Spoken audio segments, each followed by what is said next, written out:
Myself, B.S. Mandaura, Associate Professor in Mathematics, Government Media Girls College, Udaipur. हमने अभी तक sequence अनुक्रम के बारे में क्या क्या जाना है।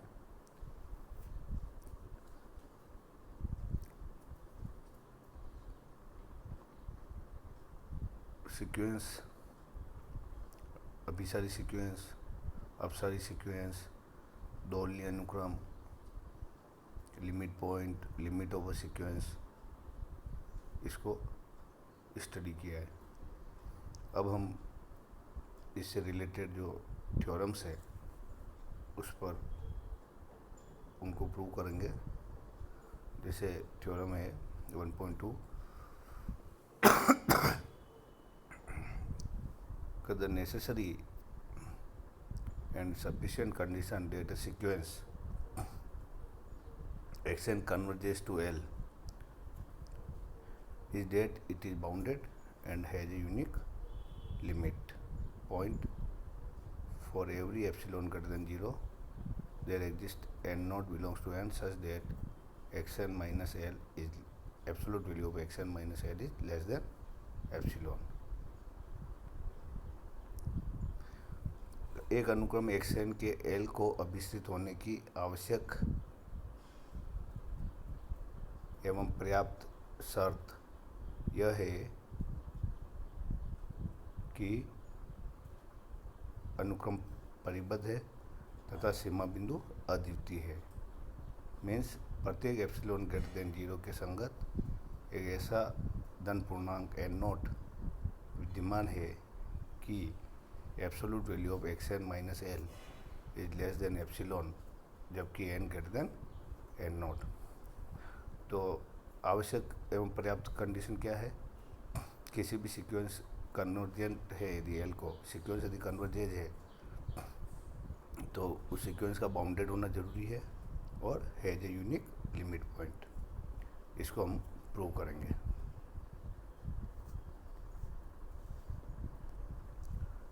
First, suppose condition is necessary, प्रतिबंध आवश्यक है। इसके लिए हम ये मान लेते हैं कि xn आवश्यक है, ये कंडीशन आवश्यक है। तो क्या मान लेते हैं? माना कि xn बाउंडेड है एवं इसका सीमा बिंदु अद्वितीय है। और हम प्रूव क्या करेंगे? हमें सिद्ध करना है कि अनुक्रम xn जो है कन्वर्जेस टू L या L को अभिस्थित होता है। मान लो एप्सिलॉन ग्रेटर देन 0 दिया हो तो L का सामीप्य क्या हो गया? L माइनस एप्सिलॉन से L प्लस एप्सिलॉन है। xn का सीमा बिंदु केवल मात्र L है। हमने क्या सीमा बिंदु हमने लिया क्या है कि सीक्वेंस जो बाउंडेड है और सीमा बिंदु अद्वितीय यूनिक है। तो चूंकि सीमा बिंदु केवल मात्र L है, इसका मतलब इस नेबरहुड में L माइनस एप्सिलॉन और L प्लस एप्सिलॉन यानी L का जो नेबरहुड है उसमें xn के सीक्वेंस के अनंत मान है, सीक्वेंस के अनंत पद आते हैं। अतः n के केवल परिमित मान जिनके संगत xn does not belongs to L minus epsilon to L plus epsilon. हमने क्या कहा था कि सीमा बिंदु L है तो उसके L के नेबरहुड में xn के अनंत पद विद्यमान होंगे। या इसको दूसरे तरीके से कह दें कि n के परिमित मानों के लिए xn जो है इसके नेबरहुड में नहीं होगा। xn does not belongs to L minus epsilon to L plus epsilon for n finite values of n। ये जितनी भी फाइनाइट वैल्यूज, मान लो n के ऐसे अपवादी मानों जिसके लिए इसमें नहीं है का उच्चतम n नॉट है। ठीक है, जैसे मान लो 5 टर्म इसके अंदर नहीं है नेबरहुड में, जैसे x1 नहीं है, x3 नहीं है, मान लो x10 नहीं है, x15 नहीं है, x20 नहीं है, सब सपोज है। तो इनमें जो सबसे उच्चतम मान है जैसे 20, ठीक है, तो 20 के ऊपर के सारे मानों के लिए xn इससे बिलोंग करता है। ठीक है, तो हमने क्या माना? उस मान को क्या मान लिया? जो उच्चतम मान है उसको n नोट मान लिया।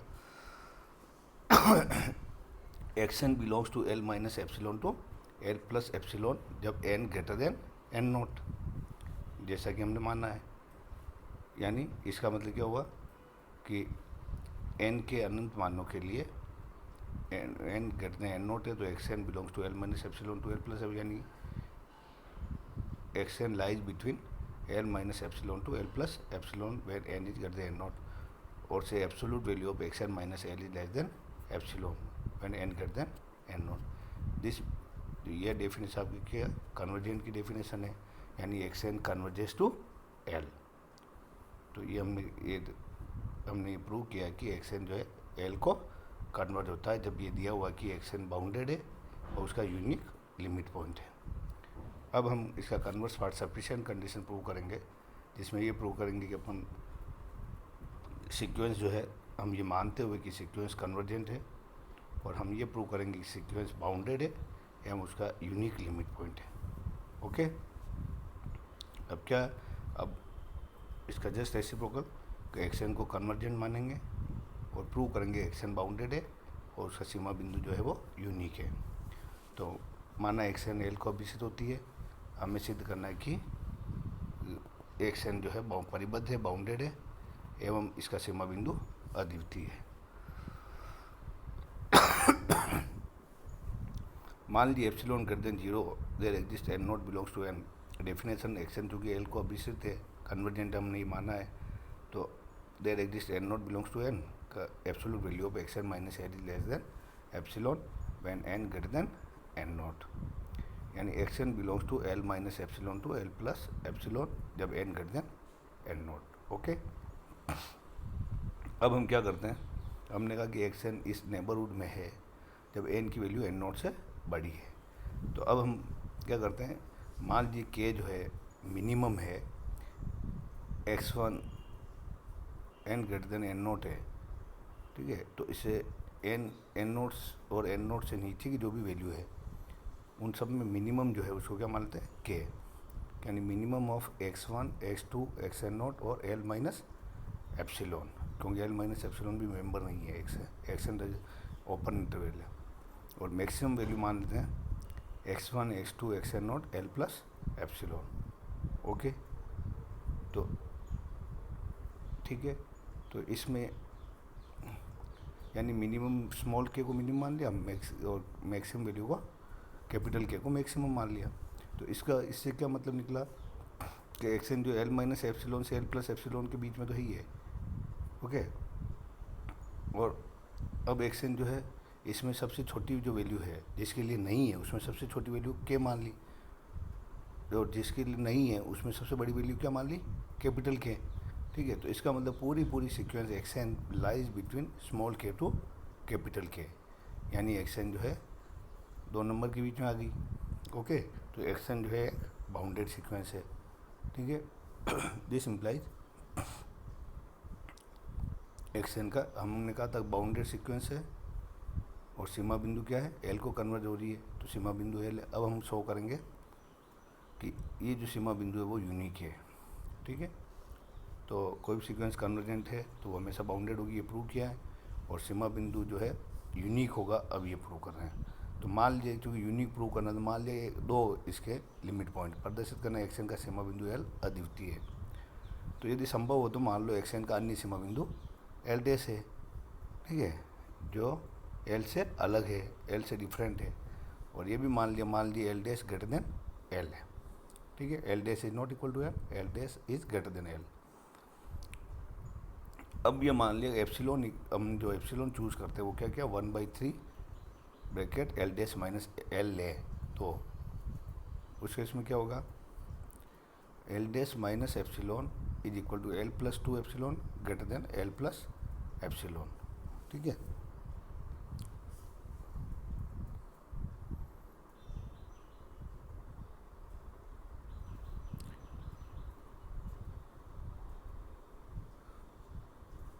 Okay,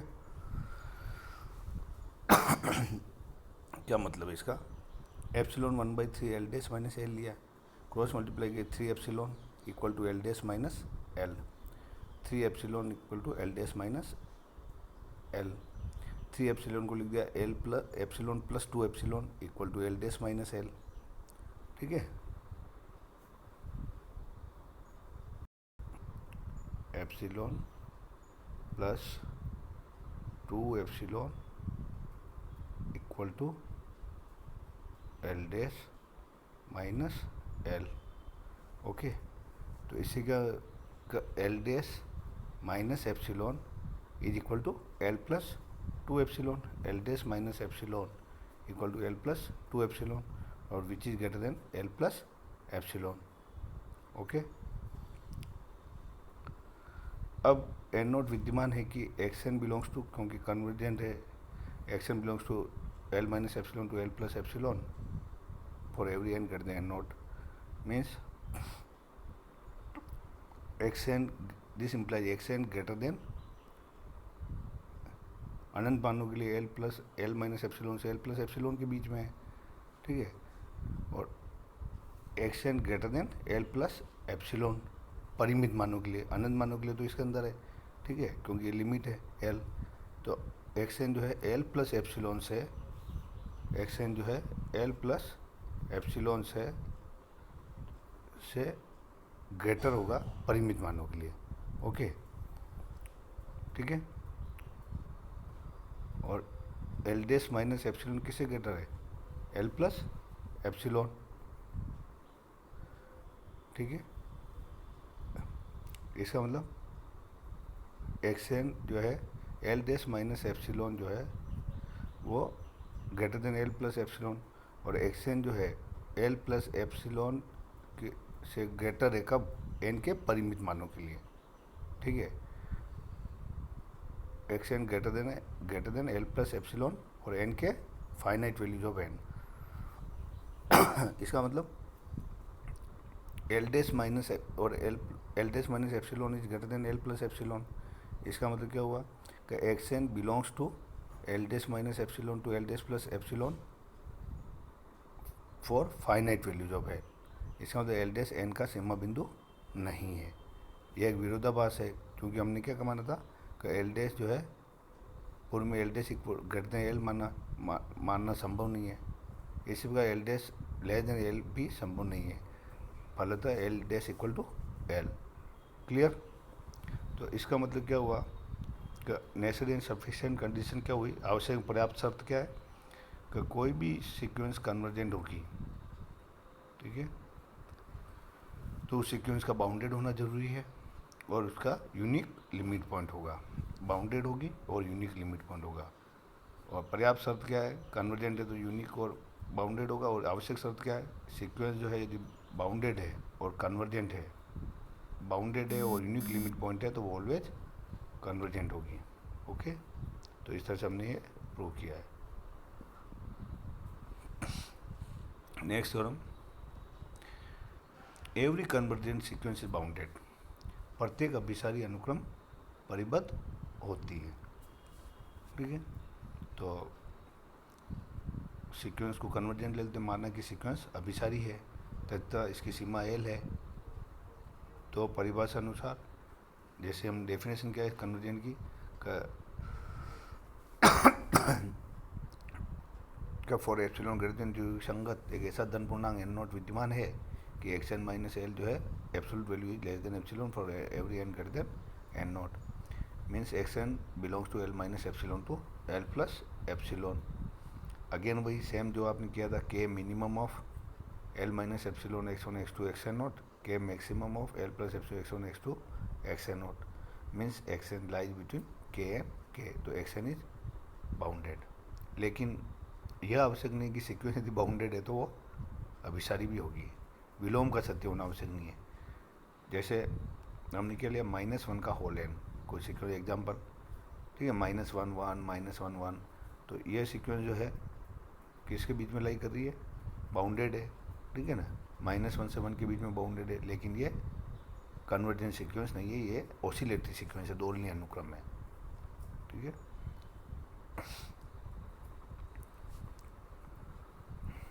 next theorem, every convergent sequence has unique limit. दो पार्ट में, ये पहले हमने पूरा प्रूव किया था, अब दो पार्ट में एक बार तो ये प्रूव किया है कि बाउंडेड है, कन्वर्जेंट तो यूनिक लिमिट है। अगेन मान लो कन्वर्जेंट है, संभव मान लो दूसरी एल के अलावा एक और एल डैश मान लेते हैं, ठीक है। L is not equal to L dash, okay. There exist K greater than 0, absolute value of L minus L dash is greater than K, ठीक है, ओके।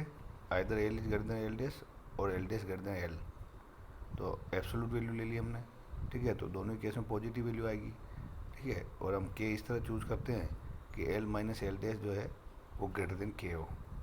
अब चूंकि limit N tends to infinity X N क्या है, L है, तो take epsilon equal to K by 2 के लिए n1 belongs to n such that xn minus L is less than K by 2 for every n greater than n1। n naught की जगह हमने क्या लिया, एक बार n1 लिया, ओके। दूसरी बार आपने क्या करेंगे, एल डैश के लिए, क्योंकि एल डैश भी लिमिट है, same way xn minus L dash absolute value is less than K by 2 for n greater than n naught. तो n greater than n1 then xn minus L is less than K by 2, n greater than n naught n2 then xn minus L dash is less than K by 2। अब इन दोनों में जो maximum value है, n not maximum of n1 और n2, ठीक है। तो xn minus L, absolute value of xn minus L is less than K by 2 and absolute value of xn minus L dash is less than K by 2 for every n greater than n naught, ठीक है। दोनों का combined part ये हो गया, okay.